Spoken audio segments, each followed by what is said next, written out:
نحمده ونصلي على رسوله الكريم اما بعد۔ آج میں آپ لوگوں کے سامنے ایسے تین لوگوں کا تذکرہ کرنا چاہتا ہوں کہ جن کے لیے نبی صلی اللہ علیہ وسلم کی زبان مبارک سے بد دعا نکلی ہو۔ ایسے بدبخت لوگ ہیں کہ جن کے لیے امام الانبیاء نے بد دعا فرمائی ہو، حالانکہ نبی صلی اللہ علیہ وسلم بڑے ہی کریم، بڑے ہی رحیم، بڑے ہی مشفق تھے، جیسے کہ رب العالمین نے بھی قرآن شریف میں فرمایا ہے۔ سورت کا نام ہے سورت الانبیاء، پارہ 17واں۔ اعوذ باللہ من الشیطان الرجیم، بسم اللہ الرحمن الرحیم۔ وما أرسلناك إلا رحمة للعالمين، کہ ہم نے تم کو جہان والوں کے لیے رحمت بنا کر کے بھیجا ہے۔ رب العالمین نے نبی صلی اللہ علیہ وسلم کو عالم کے لیے، جہان والوں کے لیے رحمت بنا کر کے بھیجا ہے، تو نبی صلی اللہ علیہ وسلم بڑے ہی مشفق، بڑے ہی رحیم، بڑے ہی مہربان تھے۔ اپنے تو اپنے تھے، نبی صلی اللہ علیہ وسلم نے دشمنوں کے لیے بھی اسی طرح بد دعا نہیں کی، صرف چند اشخاص کے علاوہ۔ اور یہاں پر نبی صلی اللہ علیہ وسلم اپنی امت میں سے کچھ بندوں کے لیے بد دعا فرما رہے ہیں۔ کتنی ہی بدبختی کی بات ہے۔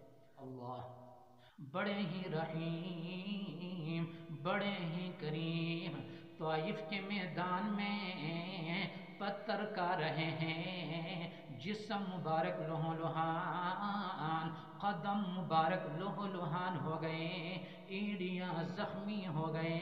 جب بھی پاؤں رکھتا ہے زمین کے اوپر،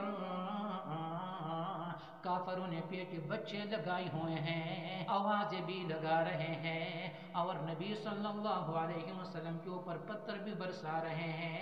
نبی صلی اللہ علیہ وسلم کا جسم مبارک زخمی ہو گیا، قدم مبارک زخمی ہو گئے، ناخون بہا کہ نبی صلی اللہ علیہ وسلم کی جوتیاں مبارک جم گئیں۔ اتنا لہولہان ہوا نبی صلی اللہ علیہ وسلم۔ نبی صلی اللہ علیہ وسلم ایک باغ میں تشریف لے کے گئے، کھجور کا باغ تھا، اس کے نیچے بیٹھ گئے۔ دل بڑا مغموم ہے، نبی صلی اللہ علیہ وسلم بڑے پریشان ہیں، دیکھتے ہیں کہ سایہ بنا ہوا ہے۔ دیکھا کہ جبرائیل امین نظر آ گئے جبرائیل امین نبی صلی اللہ علیہ وسلم کی خدمت میں عرض کرنے لگے، اللہ کے محبوب، یہ پہاڑوں کے فرشتے ہیں، آپ حکم دیجئے، یہ پہاڑوں کو آپس میں ملائیں گے، ان کو ریزے ریزے کریں گے، ان کو پیسیں گے۔ پھر بھی نبی صلی اللہ علیہ وسلم بد دعا نہیں کرتے ہیں، اور نہ ان کو ضرر اور نقصان پہنچانے کا حکم دے رہے ہیں، بلکہ نبی صلی اللہ علیہ وسلم اسی حالت میں بھی فرماتے ہیں، اللہم اہدی قومی انہم لا یعلمون۔ اللہ یہ نہ سمجھ ہیں، ان کو کوئی بھی سمجھ نہیں ہے، ان کو ہدایت عطا کیجئے۔ نبی صلی اللہ علیہ وسلم بڑے رحیم، بڑے کریم، کہ اس حالت میں بھی نبی صلی اللہ علیہ وسلم دشمنوں کے لیے دعائیں مانگ رہے ہیں، اور نبی صلی اللہ علیہ وسلم فرماتے ہیں کہ ان کو تو پتہ نہیں ہے، لیکن ان کے بیٹے آئیں گے، ان کی نسل آئے گی، وہ رب العالمین کی عبادت کریں گے۔ تو